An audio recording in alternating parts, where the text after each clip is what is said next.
নমস্কার দর্শক বন্ধুরা, আমি ঘরোয়া রান্নাঘর থেকে অপর্ণা বলছি। আজকে একটা রেসিপি, নিরামিষ রেসিপি নিয়ে এসেছি, চাল কুমড়ো দিয়ে তরকারি। চাল কুমড়োটা যে দেখালাম ওটা এবার এইভাবে কুচিয়ে নিয়েছি। কিভাবে করছি দেখিয়ে দিচ্ছি বন্ধুরা। আমি এখানে একটা চাল কুমড়ো সেদ্ধ করে নিয়েছি।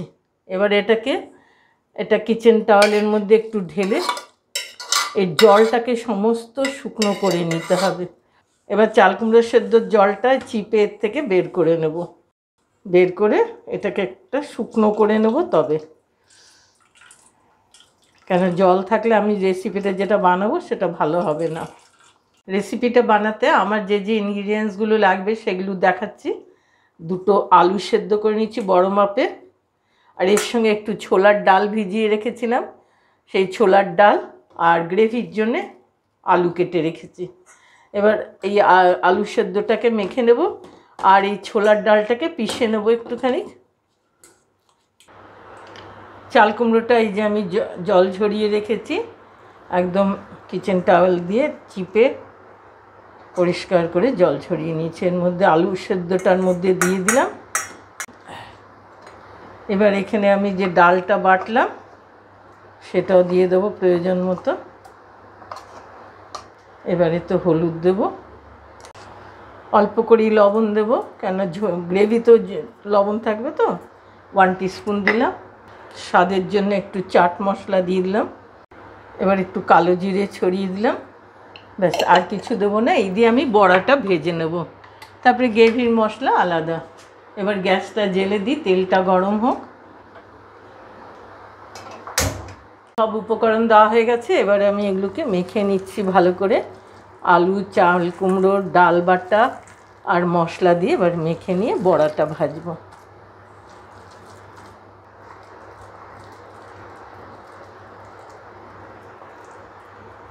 যেহেতু গ্রেভি হবে এই জন্য বিশাল বড় বড় করে ভাজবো না, এইরকমই মোটামুটি মাপ করে একটা দিতে হবে।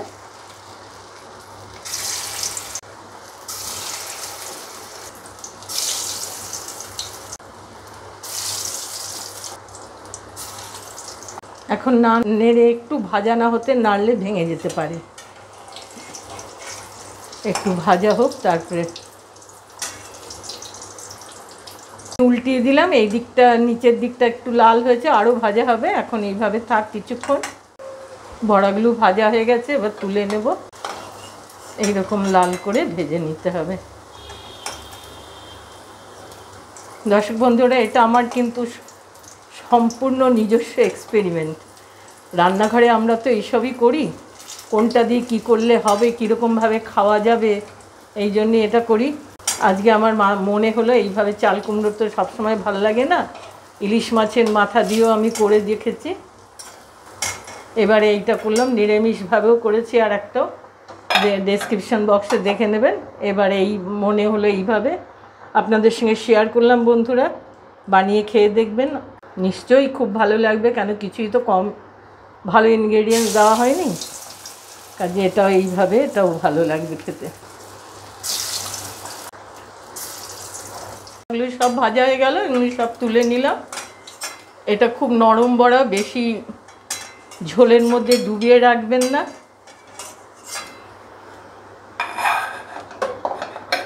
এবার আমি তেলটা একটু কমিয়ে নেব। এবার আমি একটা লঙ্কা, শুকনো লঙ্কা ফোড়নে দিলাম। এবার সাদা জিরে ফোড়নে দিলাম। শুকনো লঙ্কা দিয়েছি, একটা কাঁচা লঙ্কা, যারা ঝাল বেশি খেতে পছন্দ করেন সেইভাবে দেবেন। আমি একটা দিলাম। ঝোলের জন্য যে আলুগুলো কেটে রেখেছিলাম, এরকম বড় বড় আলু।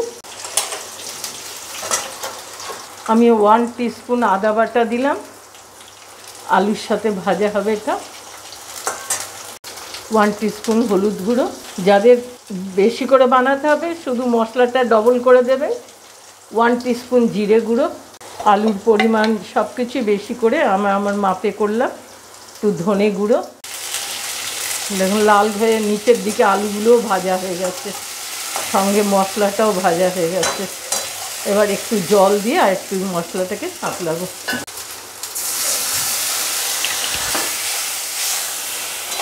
ঢাকা দিয়ে দিলাম। সিম্পলভাবে রান্না করলাম, কেননা নিরামিষ একটা তরকারি। এই ভাজা হয়ে তেলটা ছাড়তে আরম্ভ করেছে। এবার এতে আমি গ্রেভির জলটা দিয়ে দেবো।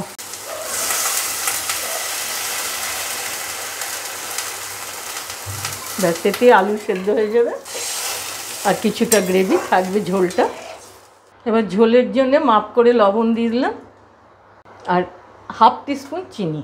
নিরামিষ তরকারি একটু মিষ্টি না হলে ভালো লাগে না, তাই আমি অল্প একটু দিলাম। এবার ঢাকা দিয়ে দিয়ে ফুটে উঠছে সেদ্ধ হওয়ার জন্য। দর্শক বন্ধুরা, আমি এবার দেখি হয়ে গেছে কিনা। একটা আলু দেখলেই বোঝা যাবে সেদ্ধ হয়ে গেছে। এবার গ্যাসটা কম আছে, এতক্ষণ সেদ্ধ হলে এবার অনে দিয়ে বড়াগুলো দিয়েই এটাকে সঙ্গে সঙ্গেই সার্ভ করতে হবে। বেশিক্ষণ দেরি করলে বড়াগুলো, ছানার বড়াই বলুন, যে কোনো বড়ার ঝোলই টেনে নেয় বড়াতে। আমার রেসিপিটা কমপ্লিট হলো, এবার ঢেলে নিচ্ছি। অফ করে দিলাম গ্যাস। দর্শক বন্ধুরা, রেসিপিটা কমপ্লিট হলো। একটু নতুন ধরনের চাল কুমড়োর তরকারি বানিয়ে আপনাদের সঙ্গে শেয়ার করলাম।